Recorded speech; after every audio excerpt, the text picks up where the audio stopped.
사랑하는 성도 여러분, 안녕하십니까? 오늘은 9월 17일 금요일 새벽 이슬과 같은 주의 말씀을 사모하며 나오신 모든 분들을 주님의 이름으로 사랑하고 또 축복합니다. 우리가 오늘 같이 상고할 말씀은 마태복음 6장 16절에서 18절 금식에 관한 말씀이 되겠습니다. 마태복음 6장 16절에서 18절까지의 말씀 제가 받들어 읽도록 하겠습니다. 금식할 때에 너희는 외식하는 자들과 같이 슬픈 기색을 보이지 말라. 그들은 금식하는 것을 사람에게 보이려고 얼굴을 흉하게 하느니라. 내가 진실로 너희에게 이르노니 그들은 자기 상을 이미 받았느니라. 너는 금식할 때에 머리에 기름을 바르고 얼굴을 씻으라. 이는 금식하는 자로 사람에게 보이지 않고 오직 은밀한 중에 계신 내 아버지께 보이게 하려 함이라. 은밀한 중에 보시는 내 아버지께서 갚으시리라. 아멘. 이것은 우리에게 주시는 하나님의 말씀입니다. 오늘 말씀의 제목은 올바른 금식이란 제목으로 금식에 관해서 좀 말씀을 나누려고 합니다. 유대인들은 율법에 적어도 1년에 한 번은 금식하도록 정하고 있습니다. 그것은 대속죄일인데요. 레위기 16장 31절에 보니까 이렇게 되어 있습니다. 이는 너희에게 안식일 중에 안식일은즉 너희는 스스로 괴롭게 할지니 영원히 지킬 규례니라. 그래서 서기관들의 율법에 의하면 속죄일에는 먹는 것, 마시는 것, 목욕하는 것, 머리에 기름을 바르는 것, 샌들을 신는 것, 성행위를 하는 것, 이런 것들을 금지한다고 기록되어 있고요. 그리고 심지어는 어린 아이들에게도 어느 정도의 금식을 가르쳐서 장성하여도 금식일을 지키도록 훈련해야 한다, 이렇게 기록되어 있습니다. 여러분, 금식이라는 것이 뭘까요? 음식을 먹지 않는 것이지만은 여러분, 그것은 하나님께 드리는 제사에서 기원을 찾을 수 있습니다. 여러분, 레위기에 나타난 5가지의 제사 중 피 없이 드리는 소제 이외에는 다 짐승을 잡아서 그 짐승을 태워서 드리는 그와 같은 번제 아닙니까? 여러분, 그 짐승을 태운다고 하는 거, 그의 그 근육, 또 organ, 이런 것들이 뭡니까? 우리 몸의 프로틴, 탄수화물, 지방, 이런 것들을 태우는 거예요. 태워가지고 하나님 앞에 제사로 드리는 것을 말합니다. 금식이라고 하는 것은 짐승을 태우는 것이 아니라 우리가 음식을 끊는 거죠. 음식을 끊게 되면 어떻게 됩니까? 우리 몸 안에 변화가 일어나고 스스로 우리 몸 속에 그와 같은 탄수화물이라든지 비축해 놓은 지방이라든지 또 단백질이라든지 다른 요소들을 태워서 우리 몸을 유지하게 되는 것이죠. 따라서 금식이라는 건 뭐냐면은 저는 이렇게 생각해요. 하나님 앞에 정상적으로 예배를 드릴 수 있다. 구약 시대에는 이런 제사의 행위를 통해서. 그러나 이 금식이라고 하는 것은 특별히 자기의 몸을 제물처럼 불로 태우지는 않지만 우리 몸의 영양분, 우리 몸의 필수적인 것들, 우리 몸에 꼭 필요한 그런 뉴트리언트들, 영양소들을 태워서 우리 자신이 제물이 되어 드리는 그와 같은 제사의 형태가 바로 금식인 것을 알 수 있습니다. 여러분, 자기 몸을 태운다는 거 정상적인 상황에서는 힘들죠. 여러분, 그래서 금식은 아무 때나 하다기보다도 특별한 날에 금식을 하게 됩니다. 예를 들면 대속죄일, 우리의 죄를 회개하고 하나님 앞에 자신을 정결하게 하고 믿음을 새롭게 하는 그와 같은 계기로 삼을 때에 금식을 했다는 것입니다. 또 한 가지, 여러분, 그 다니엘서에 보면 다니엘이 금식하는 그런 일들이 여러 번 나옵니다. 9장에도 나오고 계속 나오는데요. 다니엘이 기도하는 기도의 사람이었고요. 동시에 기도와 더불어서 금식하는데 아주 중요한 문제들, 아주 심각한 그런 삶의 문제가 있을 때에 이렇게 시간을 정해놓고 다니엘 같은 경우는 새 일에 3주간 이렇게 시간을 정해놓고 음식을 끊으면서 자기 몸을 태워서 하나님 앞에 드리는, 그러니까 이거는 여러분 비상사태인 것을 알 수 있죠. 정말 절박하고 정말 내가 이 문제 때문에 너무나도 괴롭고 힘든 일들이 있을 때에 시간을 정해서 결단해서 우리 자신을 하나님 앞에 드리면서 기도하는, 그래서 어떻게 보면 기도와 금식은 같은, 기도하면서 금식하고 금식하면서 기도하는 그와 같은 형태인 것을 알 수 있습니다. 그렇다면 이 금식은 제가 볼 때는 하나님 앞에 데몬스트레이션 하는 것이다. 좀 과장되게 이야기하면, 어린아이들이, 저도 어릴 때에 화가 나면은 엄마가 이제 밥 먹어라 그러면은 안 먹어, 밥 안 먹는다고. 그리고 문 팍 닫고 자기 방에 들어가서 그만 막 배가 고픈 거예요. 그런데 그와 같은 목적은 뭐냐면은 내가 밥을 안 먹으면 알거든요. 우리 엄마, 우리 아버지가 마음이 아픈 거예요. 내가 안 먹더라도 우리 엄마 아빠의 마음을 아프게 하는 거예요. 그런 아주 시위성의 그런 금식이 아니라 그거를 굶식이라고 그러죠. 굶는다. 굶식을 했는데요. 이 금식은 어떤 의미에서 하나님 앞에 내가 이렇게 절실합니다. 하나님, 내가 이렇게 정말 절박합니다. 내가 자신을 태워서라도 하나님께서 내 사정을 좀 굽어 살펴주시기를 원합니다.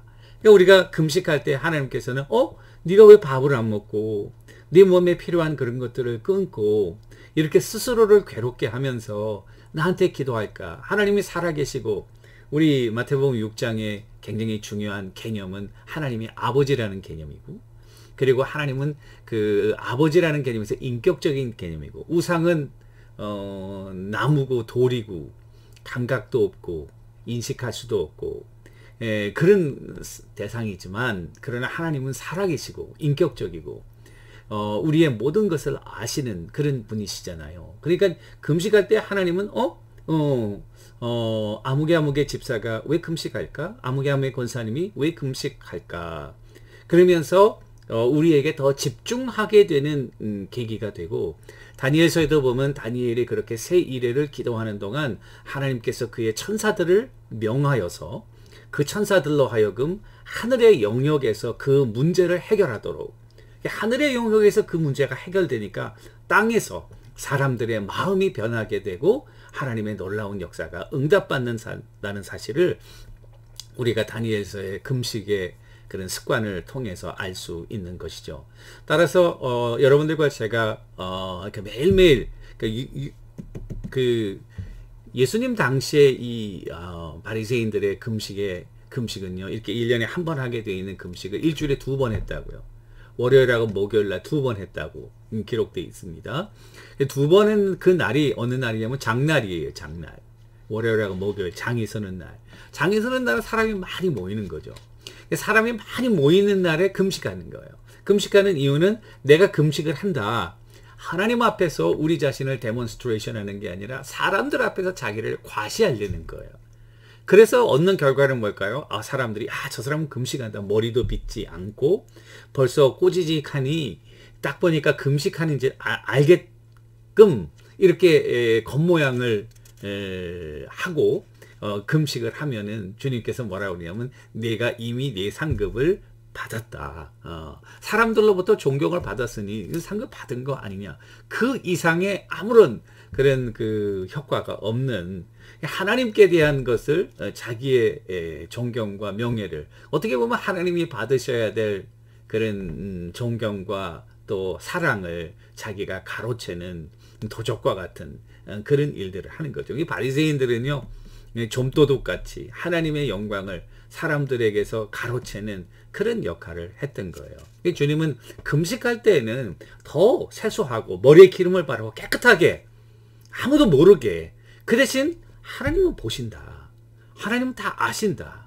그 보시는 하나님이, 그 아시는 하나님이 우리의 그 사정을 들으시고 갚아주시겠다. 이거는 하나님의 놀라운 약속인 것입니다.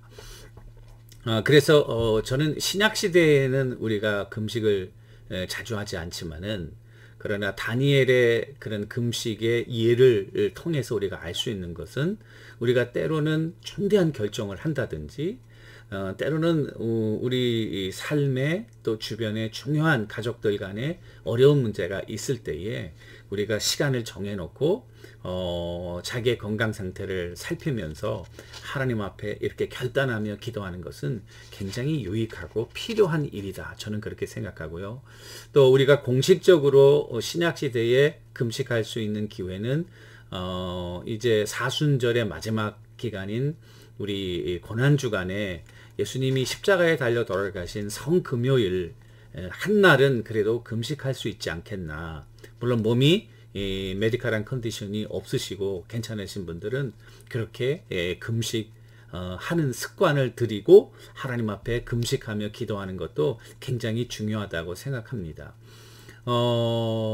또 이 금식에 대해서 이건 조금 다른 이야기지만 요즘에 많은 그런 의사들이나 뉴트리셔니스트들, 영양학자들이 금식이 굉장히 중요하다고.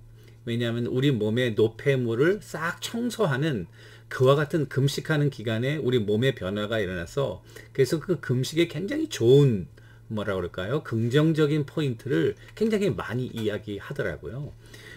그래서 또 intermittent 다이어트라고 그래서 14시간 동안 먹지를 않고 8시간 윈도에 식사를 하는 그런 다이어트법도 나오는 것을 알 수 있습니다. 이건 뭐 그냥 그런 세상적인 그런 이야기이고요. 그러나 금식은 정말 어떤 면에서 자기 자신을 하나님 앞에 데몬스트레이션하고 하나님의 관심을 이끌기 위한 우리의 기도의 일종이다. 이렇게 볼 수 있겠고, 사도 바울은 여기에서 한 단계 더 나가서 아주 귀중한 말씀을 로마서에서 하는데요. 12장 1절. 그러므로 형제들아, 내가 하나님의 모든 자비하심으로 너희를 권하노니 너희 몸을 하나님이 기뻐하시는 거룩한 산 제사로 드리라. 너희 몸을 하나님이 기뻐하시는 거룩한 산 제사로 드리라. 이는 너희의 드릴 영적 예배니라. 그러니까 구약 시대에 짐승을 태워 가지고 드리는 그런 예배였는데 이제 우리 살아있는 우리가 우리의 에너지, 우리가 가지고 있는 에너지를 태워서 하나님 앞에 헌신하고 봉사하는 그 행위는 마치 구약의 제사와 같이 영적인 예배가 된다는 사실입니다. 그러니까 이 로마서 12장 1절에 금식도 여기도 포함되는 거고요. 금식하지 않더라도 여러분 우리가 가지고 있는 우리 에너지들이 있잖아요. 땀을 흘리고 또 시간을 쏟고 그런 에너지들을 통해서 하나님이 기뻐하시는 일들을 할 때에는 그 행위 자체가 하나님 앞에서 예배로 된다는. 그래서 예배는 일주일에 한 번 교회에서만 드리는 것이 아니라 우리 삶의 모든 영역에서 예배가 확대되고 생활이 예배화될 수 있는 놀라운 길이 열렸다는 거죠. 그런 면에서 신약은 구약의 일정한 장소에서 일정한 제물을 가지고 일정한 그런 매개체를 통해서 드리는 그런 불완전한 예배를 완성한 그리스도 예수 안에서 이제는 삶의 전 영역으로 예배가 확산되는 놀라운 그런 그 성경적인 길을 그리스도께서 마련해 주셨고 이 생활의 예배화는 결국 우리 에덴 동산에 가면 우리 삶 전체가 정말 온전히 하나님 앞에 예배가 되는 그래서 거기는 성전도 없고 오직 하나님의 영광이 우리 가운데 비추는 그와 같은 일이 된다는 사실입니다.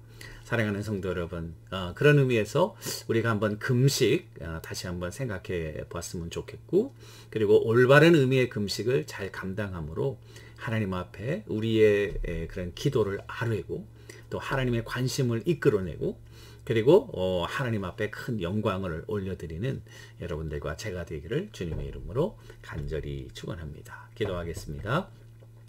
하나님 아버지 감사합니다. 오늘 금식에 대해서 한번 생각하며 우리가 정말 어렵고 힘들 때에 또 간절한 기도의 소원이 있을 때에 하나님 앞에 우리의 모든 필요한 육신적인 양식을 끊고 우리 자신을 제물 삼아 태워드리는 그와 같은 일종의 제사인 것을 생각하게 하시고 늘 주님과 대화하면서 경건한 모습으로 우리도 정말 때를 따라 하나님 앞에 결단하고 기도하며 금식하는 그와 같은 경건한 하나님의 자녀들 다 되게 하시고 그 기도를 통하여 하나님의 온전한 뜻을 이루어가는 그리스도의 제자들 되게 하옵소서. 예수님의 이름으로 간절히 기도 올리옵나이다. 아멘. 여러분 오늘도 주님과 동행하시는 여러분들과 제가 되기를 주님의 이름으로 간절히 축원합니다. 감사합니다.